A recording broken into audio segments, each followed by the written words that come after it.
রাজধানীর উত্তর বাড্ডায় পরিবার নিয়ে বসবাস করতেন নাজমুল হক নিয়াজ। গত ২৯ ডিসেম্বর রাতে হঠাৎ ভাড়া বাসায় তাকে কুপিয়ে হত্যা করা হয়। একটি বেসরকারি প্রতিষ্ঠানে অ্যাকাউন্ট অফিসার হিসেবে কর্মরত ছিলেন নাজমুল। স্ত্রীকে নিয়ে তিনি বাড্ডার এ বাসায় ভাড়া থাকতেন। এক সপ্তাহ আগে স্ত্রী বাবার বাড়িতে চলে যাওয়ায় একাই বাসায় ছিলেন নাজমুল। নিহতের স্ত্রী ফারিয়া ইসলাম জেরিনের দাবি, এই হত্যাকাণ্ডের সঙ্গে পরিচিত কেউ জড়িত থাকতে পারে। যদি কাছের কেউ না হতো বা পরিচিত কেউ না হতো তাহলে তো আর গেট তো খুলতো না।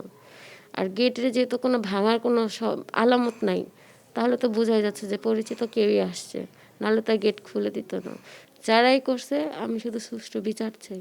দ্রুত সঠিক তদন্তের মাধ্যমে প্রকৃত অপরাধীদের শনাক্ত করে শাস্তির আওতায় আনার দাবি পরিবারের। ওর কোনো শত্রুতা ছিল ওর জানা নাই। আমরা ওরা যেভাবে নির্মমভাবে হত্যা করছে আমরা এদের ফাঁসি চাই। যদিও এখন পর্যন্ত হত্যাকাণ্ডের কুল কিনারা খুঁজে পায়নি পুলিশ। আসামি শনাক্ত করতে চলছে তদন্ত।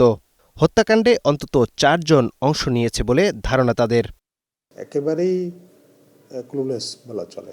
তদন্ত প্রক্রিয়াটা এখনো চলমান, একেবারে অগ্রগতি হয়নি সেটা বলতে যাচ্ছি না, তবে আমরা একটা কনক্লুসিভ জায়গায় এখনো আসতে পারিনি।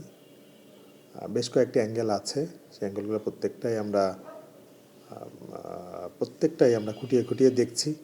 ঘটনার ৬ দিনেও কোনো আসামিকে গ্রেপ্তার করতে পারেনি পুলিশ। সিসিটিভির ফুটেজ বিশ্লেষণ করে এগিয়ে চলছে তদন্ত। Akhtaruzzaman, star news, Dhaka.